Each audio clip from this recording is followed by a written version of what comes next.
বাংলাদেশের চ্যাম্পিয়ন্স ট্রফির ১৫ সদস্যের দলের সাথে ছিলেন অতিরিক্ত ৩ ক্রিকেটার শুভাশিস রায়, নুরুল হাসান সোহান ও নাসির হোসেন। ত্রিদেশীয় সিরিজে প্রথম ৩টি ম্যাচে এদের কেউই সুযোগ পাননি। শেষ ম্যাচে শুধু নাসির হোসেন নিজেকে মেলে ধরার সুযোগ পেয়েছেন। নাসির হোসেন বাংলাদেশের চ্যাম্পিয়ন্স ট্রফির মূল দলে সুযোগ না পেলেও ছিলেন অপেক্ষমানদের তালিকায়। ত্রিদেশীয় সিরিজ শেষে এরই মধ্যে দেশে ফিরে আসছেন শুভাশিস রায় ও নাসির হোসেন।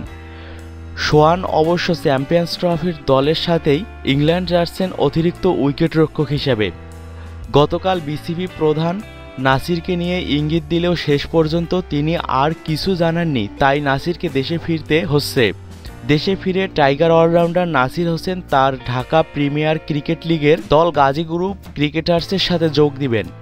এই অলরাউন্ডার প্রিমিয়ার লিগে নিজের প্রথম ম্যাচেই মোহামেডান স্পোর্টিং ক্লাবের বিপক্ষে ১০৪ রানের অপরাজিত এক ইনিংস খেলেছিলেন। এদিকে তার দল গাজী গ্রুপ ক্রিকেটার্স প্রিমিয়ার লিগের পয়েন্ট তালিকার শীর্ষে থেকে সুপার লিগ নিশ্চিত করেছে। নাসির ফেরাতে আরও শক্তিশালী হচ্ছে গাজী গ্রুপ ক্রিকেটার্স।